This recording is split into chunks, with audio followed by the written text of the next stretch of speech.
우리 하나님께서 같이 볼까? 요즘 묵상하고 있는데 뭐 하신지 안 하신지 잘 모르겠지만 다니엘서 같이 한번 보겠습니다. 다니엘서 6장을 보시겠습니다.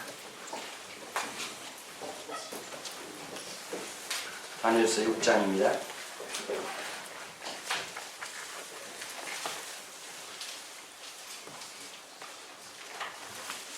19절에서부터 시작해서요 23절까지의 말씀을 보도록 하겠습니다. 다니엘서 6장 19절에서 23절까지의 말씀입니다. 다니엘서 6장 19절에서 23절까지의 말씀, 제가 가지고 있는 성경은 1243페이지 구약 성경에 있습니다. 하나님 말씀 다니엘서 6장 찾는 거 좌절하지 마시고 천천히 찾으시면 되니까요. 6장 19절에서 23절까지의 말씀을 우리 한 절씩 한 절씩 보실까요? 제가 먼저 19절 읽습니다. 이튿날에 왕이 새벽에 일어나 급히 사자굴로 가서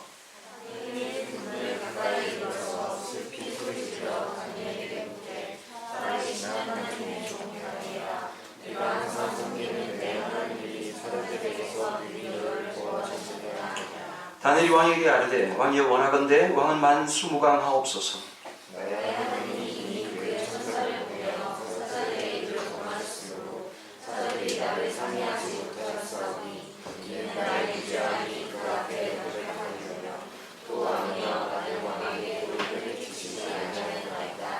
함께 읽겠습니다. 왕이 심히 기뻐서 명하여 다니엘을 불에서 올리라 하며 그들이 다니엘을 불에서 올린즉 그의 몸이 조금도 상하지 아니하였으니 이는 그가 자기 하나님을 믿음이었더라. 네. 성경을 볼 때마다 가끔씩 이해 안 되는 장면들이 참 많이 있습니다. 그 중에 한 가지가 어떤 거냐면 왜 하나님은 이렇게 역사하실까라고 하는 장면이죠. 저는 요즘 다니엘서 묵상하면서 하나님의 전능성과 함께 하나님의 무능하심을 자주 느끼게 됩니다. 참 목사가 이런 말을 한다는 게 참 불경하기 짝이 없는데요. 하나님이 무능하다니 무조건 전능하다고 우게 될 판인데 왜 이런 말을 하느냐? 우리의 관점에서 그렇다는 얘기죠. 저는 정치인 다니엘이 보면 좀 멍청했다는 생각이 듭니다.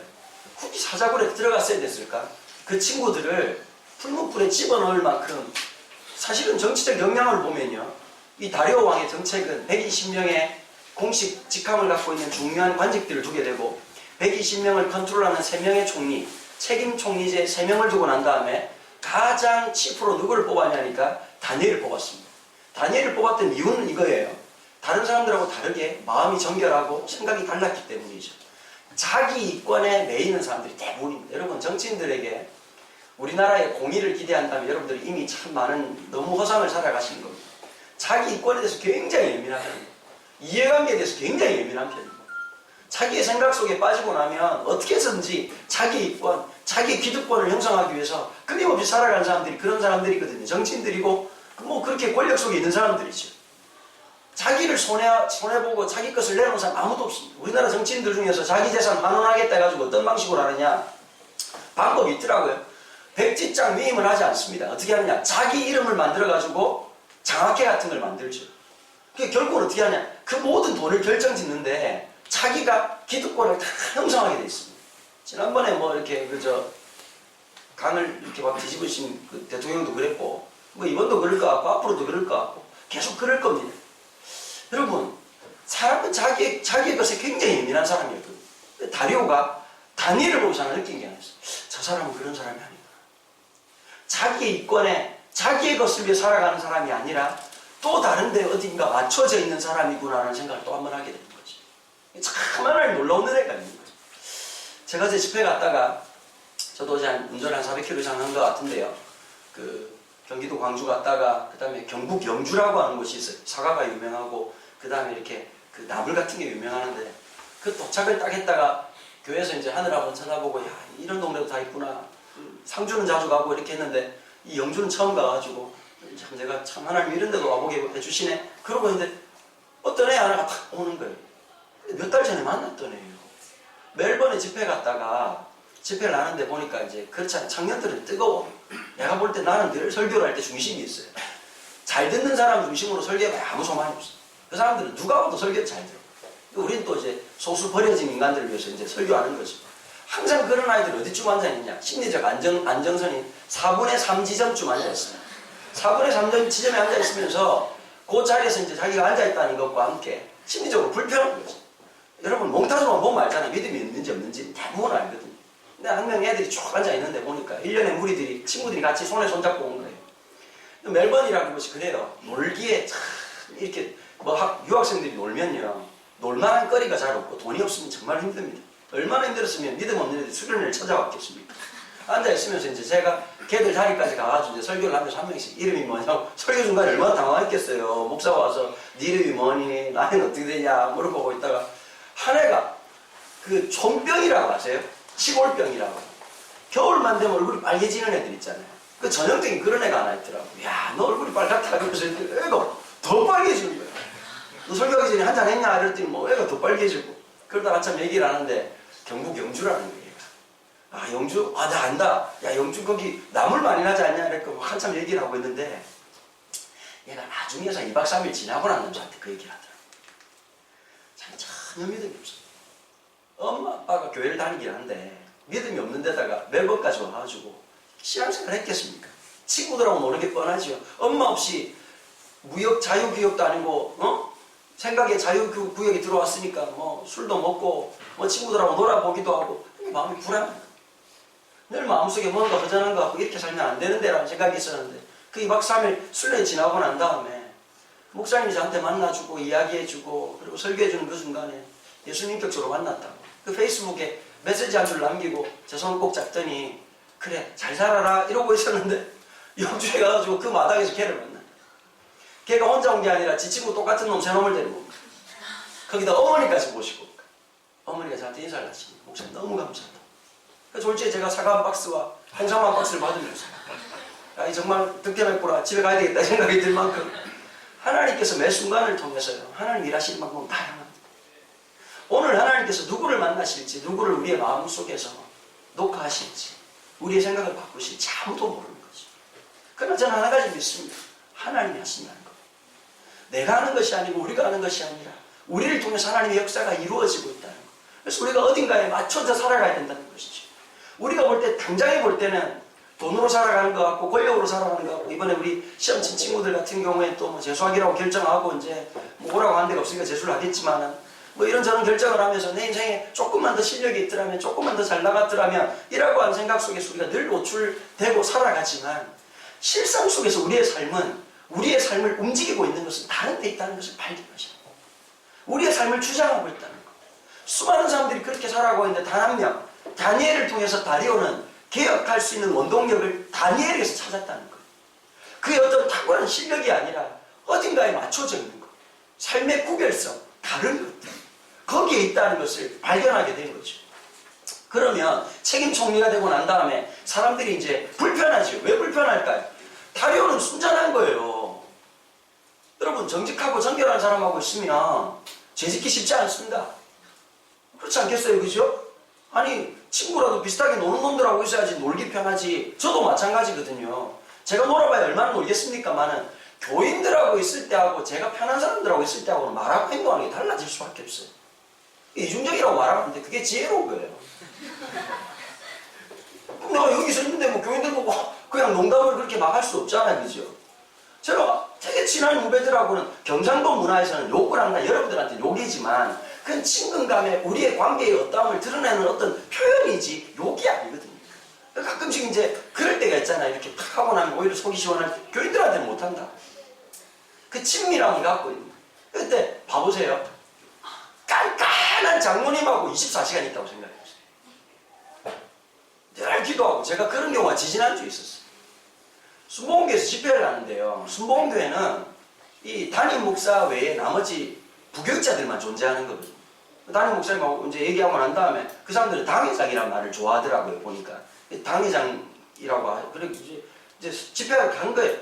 근데 내가 깜빡한 게 아니었어요. 순복음은 설교로 딱 들어가서 강단에 등단을 하잖아요. 그 양반들은 또 어떻게 하냐니까 그냥 앉는 게 아니라 거기서 무릎을 꿇고 기도해요. 근데 내가 이제 그 기도하는 사람, 사회 보는 사람, 당회장 다 무릎 꿇고 기도하는데 나만 의자에 앉았네. 사람들은 다 쳐다보고 지금 이미 타이밍이 놓친 거야. 그때는 전혀 당황하면 안 돼.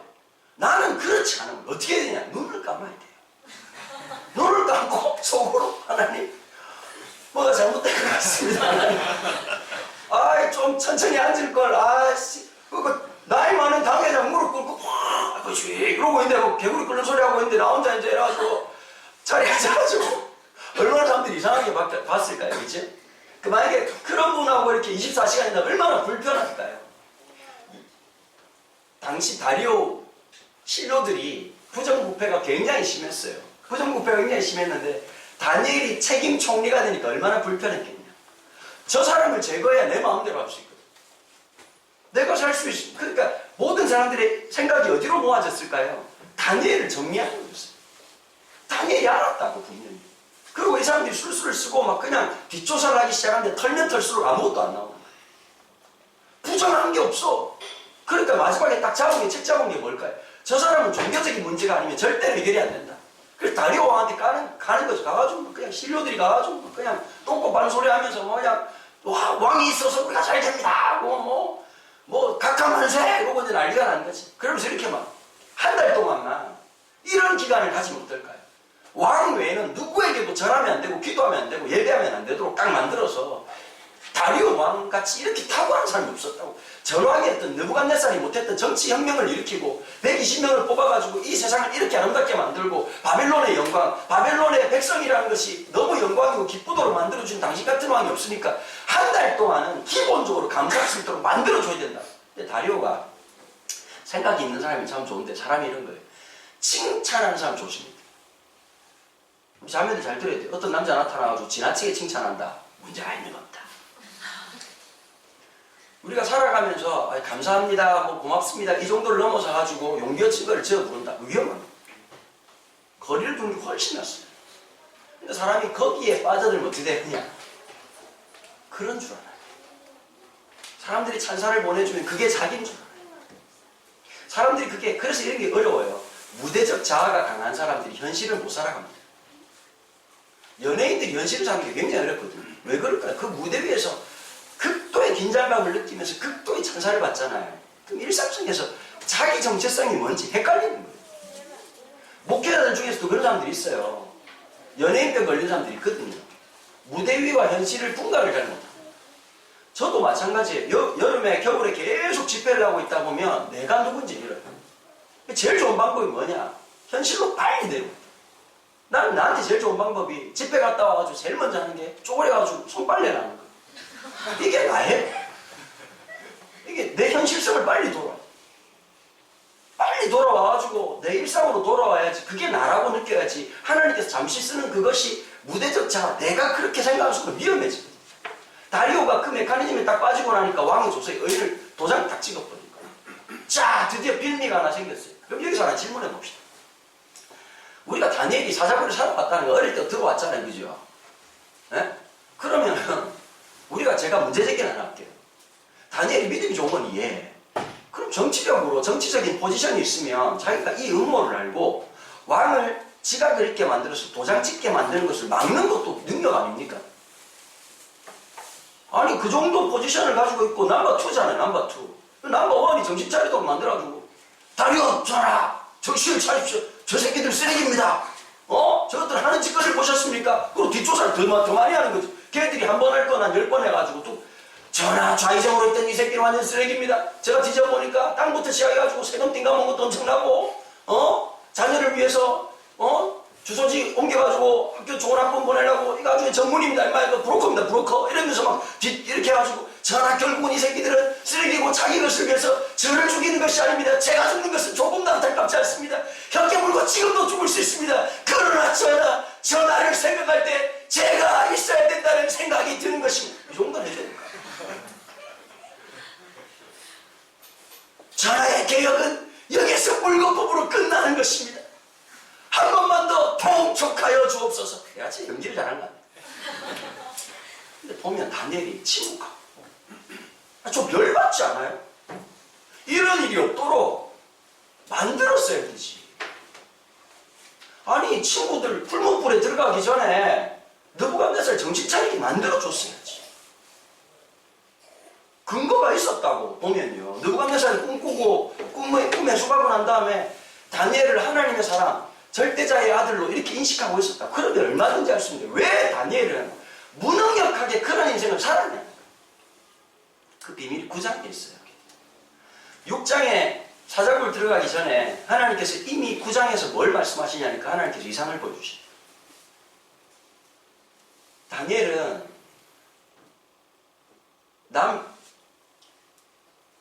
남유다가 멸망하고 난 다음에 포로로 끌려왔습니다. 지금 이때 나이가 몇 살이니까 80대예요. 80대. 여러분들이 볼 땐 80대가 뭐 별거 아닌 것 같지만 이 당시에 80은 엄청난 장수입니다. 평균 파라오들의 평균 수명이 50대가 채 되지 못합니다.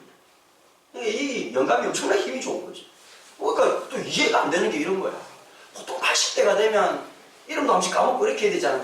손자 만나가지고 그래 아이고 왔나 네 이름이 뭐고 뭐 이렇게 물어봐야 되는데 이 다니엘은 나이가 들수록 더 총명한 거야. 단어가 더 잘 외워져. 전하 이게 그러니까 67년 전에 무슨 일이 있었냐면 이러고 막 다 외우는 거야. 그러니까 다른 사람들이 기가 막히면 하나님께서 지혜를 주신 거죠. 근데 이런 게 있는 거예요. 다니엘에겐 참 이상한 쓸쓸함이 있는 거예요. 내가 여기에 속한 사람이 아니라고. 여러분, 우리가 이 땅을 살아가면서 이방인이라는 거, 순례자라는 거 이러시면 안 됩니다. 그 묘한 쓸쓸함이 있을 때 여기 여러분 살면서 뭐가 짝짝 들어붙는다. 이게 문제인 거예요. 그냥 부동산 올랐다고 좋아가지고 어깨 춤추고 그냥 여기서 주는 메시지들 대학 합격했다고 좋아가지고 어깨 춤추고 취업됐다고 어깨 춤추고 물론 감사할 일이고 즐거운 일이지만 여기 살아가는 인생에 대해서 우리가 모든 게 기가 막히게 우리 움직이는 역동이 되고 있다. 이게 문제인 거예요. 단일한테 이런 게 있었거든요. 먹어도 행복하지 않는 거예요. 굳이 좀 이렇게 극적인 표현이지만 노래 중에 포맨의 모태라는 노래가 있잖아요. 그게 그리스도인이 돼야 돼요.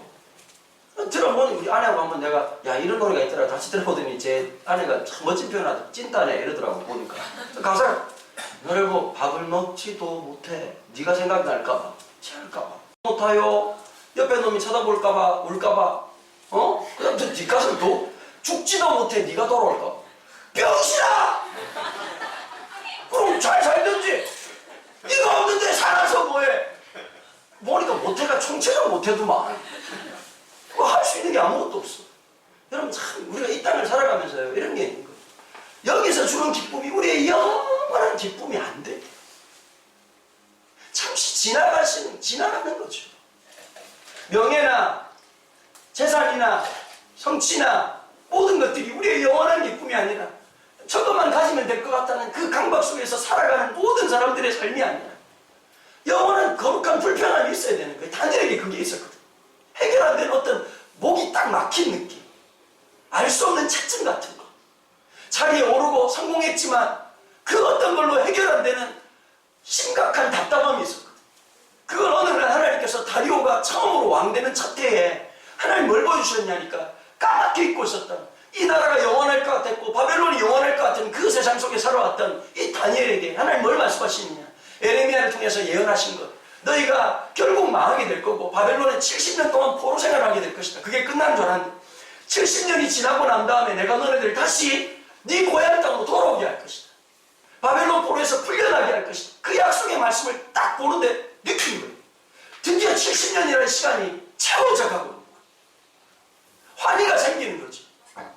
하나님의 역사. 그래서 여러분 다니엘의 삶의 태도는 어땠냐니까 당대의 정치 지도자, 지금도 마찬가지지만 머리 똑똑하고 모든 것을 정치적으로 해결하려고 하는 사람의 해결로서 이 문제를 해결하지 않아요. 사자굴에 들어가야 사는 거예요. 여러분 이거 아셔야 돼요. 하나님 백성은 시험을 넘어가거나 시험을 지나쳐가는 게 아닙니다. 통과해야 합니다. 여러분 지금 당하는 어려움이 있었잖아요. 마음 상하고 지금 지치고 지금 대학이 잘 안 돼가지고 힘든 친구들도 있잖아요. 자존심도 상하고 어쩌면 부모한테 면목도 없고 내년이라는 것을 기억하지만 말은 좋아서 재수지만 그걸 또 한 번 한다야 되는 그 불안함과 염려가 있을 거란 말이에요. 여러분 그냥 지나갔으면 좋겠잖아요. 나는 안 그랬으면 좋겠잖아요. 나만 그냥 무사 통과했으면 좋겠잖아요. 여러분 하나님 백성은 절대 그렇지 않아요. 풀무불을 지나가야 돼요. 사자굴을 지나가야 돼요. 십자가를 지나가야 되는 거예요. 여기에 하나님 백성의 정체성이 있기 때문이에요. 죽어야 살아요. 그걸 아셔야 해요. 여러분 내가 살면 반드시 죽게 돼요. 반면에 내가 죽음을 경험하고 이렇게 순간을 지나갈 때 주께서 살리시는 놀라운 능력이 있는 거예요. 여러분 이걸 잊지 마셔야 돼요. 인생은 풀무불이에요. 끊임없는 풀무불이에요. 들어가면 죽을 것 같아요. 저렇게 살면 끝날 것 같아요. 바보처럼 사세요. 바보처럼 사세요. 여러분 그게 진짜 중요한 거예요. 다니엘의 머리를 정치적인데 자기 디펜스 하는데 쓰지 않았어요. 그리고 하나님의 뜻 앞에 맞춘 거예요. 하나님의 방법대로. 사람이 볼 때 무능한 그 하나님의 방법을 전능한 하나님이라고 고백하며 살아갔던 다니엘의 모습이 우리 가운데 있길 바래요. 이렇게 말하는 거죠. 다리오가 밤새 고민하는 거예요. 얘를 죽일 수가 없다는 거야. 자기가 멍청했다는 걸 깨달은 거죠. 그런데 신하들이 뭘 얘기하죠? 왕의 조서에 도장을 찍은 것은 이 메대와 바사, 메대라고 하는 것은 그 메소포타미아를 얘기하는 거고 바사는 나중에 이제 그 페르시아를 얘기하는 거거든요. 처음에 이제 바벨론에서 페르시아로 넘어갈 때 중간에 두 나라가 나눠집니다. 메대와 바사로 나눠졌다가 다시 이제 페르시아가 되는데요. 이 모든 영역에 있어서 미합중국 같은 개념이죠. 그 여기에서 왕의 도장에 의인이 찍힌 것은 누구도 변개치 못한다. 왕도 예외갑니다. 절대자였던 왕도 절대성 앞에서 또 제한적 존재가 되는 거죠. 그죠? 나도 어쩔 수 없는, 나도 사면할 수 없는 그것에 딱 걸려가지고 밤새 고민하다 결국 사자굴에 집어넣는 거예요. 굶주린 사자. 사자굴에 집어넣는데 다리오가 마음이 너무 불편한 거예요. 내가 아무것도 할 수 없어. 다리오의 이 고백이 나오거든요. 참 이게 우리 엄마 아빠들이 배워야 되는 거예요. 뭐라고 고백하느냐? 이렇게 말하는 거예요. 16절 제가 읽어볼게요. 이에 왕이 명령하며 다니엘을 끌어다가 사자굴에 던져 넣은지라. 왕이 다니엘에게 이르되 네가 항상 섬기는 너의 하나님이 너를 구원하시게 하니라. 이에 돌을 굴려다가 굴러기를 막으며 왕이 그의 도장과 귀족들의 조항으로 봉하였으니 이는 다니엘에 대한 조치를 고치지 못하게 하려 합니다. 왕이 궁에 돌아가서는 밤이 새도록 금식하고 그 앞에 오락을 그치고 잠자기를 마다합니다. 기쁘지 않은 거예요. 뭘 해도 먹는 것도 행복하지 않는 거예요. 잠자리가 안 된다는 것은 성적인 관계를 맺는다는 것이고 인간이 가질 수 있는 모든 즐거움을 거절하기 시작합니다. 다니엘만 보게 되는 거예요. 저 사람들은. 그리고 아침 일찍 일어나서 뭘 했느냐? 달려가서 이렇게 묻는 거죠. 19절 이튿날 왕이 새벽에 일어나 급히 사자굴에 가서 이 다리오도 똑똑한 사람이었어요. 사자굴에 집어넣고 난 다음에 하루의 시간이 지나고 나면 끝난다는 거예요. 소망은 어디에 있느냐? 내가 아무것도 할 수 없지만 다니엘이 믿는 하나님, 그 하나님이 지켜주신다면 다니엘을 구할 수 있다는 거예요. 여러분, 다리오의 위대함이 여기 하나 나타나요. 내가 할 수 없다라고 고백할 때 하나님의 전능은 드러나요. 여러분 신기하죠? 하나님의 전능은 내가 할 수 있음에 첨가물로 MSG처럼 들어오는 것이 아니라 나의 무능을 고백하는 그 자리에 하나님의 전능이 시작됩니다. 부모가 내가 내 아이를 위해서 할 수 없다라고 고백할 때 하나님이 그 아이의 주인이 되십니다. 내가 아무것도 할 수 없다고 하나님께 고백하고 주님을 바라보기 시작할 때 하나님의 얼굴을 우리를 향해서 들어 비추어 주십니다. 여러분 지금 내가 생각할 때 지금 나의 무능이 결정나는 것이 있습니까? 나의 무능이 여지없이 드러나서 답답하고 속상하고 마음 아픈 부분들이 있습니까? 드디어 여러분들의 얼굴을 주님을 향해서 들 때가 온 것입니다. 하나님의 얼굴을 바라보는 사람들, 그 무능의 자리에서 살 소망이 없고 근거가 없고 소망이 없다고 느끼는 그 자리에서 주님을 바라보는 그 백성들에게 당신의 얼굴을 비추시는 그 하나님의 신실하심, 그 전능하심. 사자굴은 사람들이 생각할 때 죽음의 장소였습니다. 불못불은 누가 봐도 명백한 죽음의 장소였습니다. 그러나 그 자리에서 하나님의 전능으로 주님께서 보호해주시고 붙잡아주시고 함께하는 줄로 믿습니다. 여러분 이번 주에도 또 한번 여러분들의 인생 속에서 보이지 않는 또 다른 이름의 사자굴을 살아가야 되고 또 다른 이름의 풀무불을 살아가야 될 것입니다. 끊임없이 우리는 것을 느낄 거죠. 그리고 수많은 사람들은 말하지요. 풀무불에 안 들어가도록 여러 가지 조치를 하면 얼마나 좋았겠니? 네가 좀 지혜 없게 아직 안 가면 안 좋았겠니? 사자굴에 들어가지 않았더라면 안 좋았겠니? 라고 말하지만 하나님 이상하신 걸 이렇게 저렇게 해도 빠져나올 수 없도록 풀무불로 인도하시고 사자굴로 인도하십니다. 근데 다니엘의 고백이 기가 막히죠. 왕은 조급하는 거예요. 살아있을까 말까? 살아있을까 말까? 살아있으면 좋겠다. 네가 믿는 그 하나님 너를 붙잡아 주시느냐. 20절 다니엘이 등 굴에 가까이 슬피 소리를 질렀다는 거 보니까 죽었다고 애곡하는 거죠. 내가 사람하는 거예요. 정치적 무능력 때문에 사람을 죽였구나라고 생각하고 있는데 다니엘에게 묻되 살아계신 하나님의 종 다니엘아 내가 항상 섬기는 내 하나님 자들에게서 능히 너를 구원하셨느냐. 그분은 사자굴에서도 함께 하시는 분이에요. 근데 뭐라고 답변하죠? 다니엘이 왕에게 할 때 왕이여 원하건대 왕을 만순광없소서. 우리 왕을 위로하고 있는 거예요. 여러분 위로란 높은 자리에서 낮은 사람을 향해서 해주는 것이 아닙니다. 위로할 수 없는 자가 위로하는 게 하나님이 말씀하시는 성경이 말하는 위로입니다. 제가 중학교 3학년 때였어요. 크리스마스를 앞두고 이번 성탄을 어떻게 보낼까 하다가 중학교 3학년 때 제가 했던 건 아니고 교회에서 이제 지도자들이 이제 그때 한참 이제 그 손양원 목사님에 대한 그 추억이 참 많았을 때입니다. 벌써 한참 오래전이지요. 중학교 3학년 때 어딜 갔냐. 여수에 있는 애양원에 갔습니다. 나완자촌이죠. 전 나완자를 그때 처음 봤거든요. 뭐 까불렁거리다가 친구들하고 이렇게 후배들하고 쭉 갔는데 여수에 있는 애양원 예배당 한복판에 딱 떨어진 거예요. 떨어지자마자 들어가면서 놀란 거예요. 지나가는 할아버지 할머니들이 손이 없어. 눈이 다 허물어져 있어. 그 순간 너무 놀란 거죠. 중학교 3학년으로서 받아들이기 굉장히 힘든 거잖아요. 그죠? 그리고 이제 후배가 앉아서 둘이 얼어가지고 발발발 거리고 있는데 갑자기 이 추운 입돌하게 추운 날 어떤 할아버지 한 분이 선글라스를 끼고 지팡이를 짚고 듣고 오시다가 갑자기 내 팔을 딱 잡으시고 나 봤어요. 팔을 잡았는데 손가락이 하나도 없는 거예요. 이거 잘못 왔구나. 그러더니 나보고 학생이요? 이러더라고. 예 그렇습니다. 그랬더니 이러는 예배장까지 좀 데려달라고. 보니까 눈 앞이 안 보시고 이게 썩어가지고 내가 그날 그 찝찝함을 이루 말할 수가 없었어. 그리고 예배당에 들어갔는데 예배당에 앉는 순간 내가 문둥병 걸릴까봐요. 그 찝찝한 거 아시겠지? 앉지도 못하고 공중부양도 못하고 이렇게 막 등도 못 기대고 책상에 놓지도 못하고 그대로 멈춰라고 이렇게 그러고 막 끝나기만 여기를 왜 오자 그랬을까 막 그러고 있는데 갑자기 그 할아버지 그 할머니들이 나오더니 예배 다 끝나고 와주셔서 감사하다. 우리가 뭐 해줄 건 없고 찬송이나 몇 곡 부르겠다고. 어떤 장로님 한 분이 보시다시피 안그릇을 벗는데 보니까 앞을 못 보시는 거예요. 우리가 다 앞을 못 보는 사람들인데 우리가 남는 게 시간이라서 두 가지를 한다. 여기 있는 사람들이 신약 성경을 다 외웠다. 신약 성경을 다 외웠대. 그리고 늘 하나님께 기도를 한다. 찬송가를 다 외웠대. 그리고 찬송가를 부르시는 거예요. 찬송을 부르는데 우리처럼 안 불러요. 춤을 추면서 부르시는 거예요. 문드러진 손으로.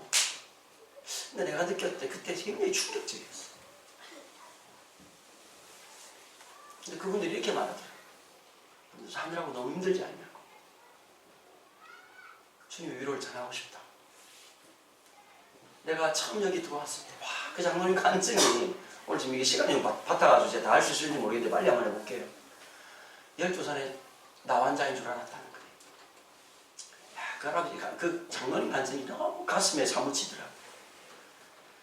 어머니 매일 울고 나병인 줄 알고 애를 버려야 되니까 아버지는 밤마다 술을 드십니다. 술을 드시면 습관적으로 아버지는 그 낫 알죠? 낫을 갈더래요. 매일 밤 술을 드시고 낫을 갈더래요. 13일째 되는 날 갑자기 아버지가 딱 들어오더니 방에서 자기 멱살을 잡더니 내 손으로 도무지 못 죽이겠으니까 네가 나가라. 아버지가 이렇게 생각한 거죠. 나 환자로 저렇게 사느니 죽는 게 낫다고 생각하고 낫을 간 거예요. 맨정신을 못하니까 그 아버지의 마음을 이해하시겠죠. 그게 마지막이었대요. 부모로 보는 게. 그래서 떠내기로 돌아다니는데 다리 밑에 나환자들이 집단 거주하는 데 갔더니 나환자들끼리 보호해주는 게 아니라 더 주업해드려요. 한참 맞고 동냥하고 그냥 진짜 짐승처럼 살았다. 그래서 어떻게 하다가 여수 애양원까지 들어왔다. 애양원에 들어와가지고 손양원이라는 사람을 만났다는 거예요. 그 젊은 전도사님이 한 명 한 명을 대하는 태도에서 자기는 복음이 안 들리더랍니다. 근데 손양원이라는 사람을 통해서 예수님 만난 거예요. 손 목사님이요, 한국인으로 처음으로 애양원 원장이 됐거든요. 그 전에 전부 다 외국인 선교사님들이었어요. 외국 선교사님들도 사랑이 많은 분들이 어떻게 다 장갑 끼고 전염 안 되려고 수술할 때 이 환자가 막 그렇게 되잖아요. 근데 손양원 목사님 한 번도 장갑 끼고 들어오신 적이 없다. 그냥 불쑥불쑥 들어와가지고 심지어는 뭐 좀 고통스러운 얘기지만 고름이 차가지고 너무 고통스러우니까 입으로 빨아내주시. 마지막까지 자기들을 돌봤다. 그리고 그분이 말하는 예수라는 사람, 도대체 저 사람이 나를 저렇게 섬기는 게 뭘까? 다 내 친척들도 내 가족들도 다 버렸는데 나를 만나준 그분. 거기서 예수님 인격적으로 만나고 난 다음에 잘 깨달은 게 아닐까. 나는 천벌, 하늘이 내린 벌을 받은 줄 알았는데 아니더라는 거예요. 여기 있으면서 수많은 사람들 위해서 기도할 수 있고 수많은 사람들 위해 섬길 수 있다는 게 너무 감사합니다. 하루에 12시간씩 중보기도 하시면서 살아가는 그 삶이 너무너무 감사하다. 내가 밖에 살았더라면 성경을 그렇게 외웠겠냐? 내가 주님을 바라볼 수 있었겠냐? 여기서 사명을 깨닫고 나니까 너무너무 감사하다. 이렇게 간증을 하시는 거예요. 제가 그때 너무 충격을 받아요. 도대체 돈이 많고 엄청난 것을 가지고 있는 사람이 세상을 위로하는 게 아니구나. 하나님의 위로의 방식은 없는 자를 통해서 가진 자를 부끄럽게 하시고 가지고 있음이 소유가 우리의 위로가 되는 것이 아니라 진정한 나의 존재, 내 정체성이라고 하는 게 내 존재가 우리로 하여금 위로를 주는 것이구나 라는 깨닫게 하는 거예요. 고린도전서 1장에 보니까 이런 말씀이 있어요. 세상에 미련한 것을 택해서 세상의 지혜로운 것을 부끄럽게 하신 하나님이 우리 하나님의 지혜다. 우리의 대단함이 아니라 우리의 명석함이 아니라 우리의 엄청남이 아니라 우리의 부족함을 들어서 어쩌면 여러분 환난을 당하고 하나님 앞에서 우리 인생의 무능함을 경험하고 있고 사사굴 안에서 불문불 안에서 오히려 다리오를 위로하는 위대한 역사가 일어나기 시작합니다. 왕을 위로하기 시작합니다. 그 사람의 한계 있는 인생. 여러분 참 이게 멋진 거잖아요. 믿음으로 살아야지 이렇게 말하지 않았어요. 다니엘이 다리오 보고. 그런데 이렇게 말하죠. 왕을 위로하는 다음에 나의 하나님이 이미 그의 천사를 보내요. 사사굴에서 뭘 경험했죠? 임재를 경험했던 거예요. 무능의 가장 밑바닥에서 하나님의 전능을 경험한 거야. 좀 써라. 이런 건 어디서 안 나온다.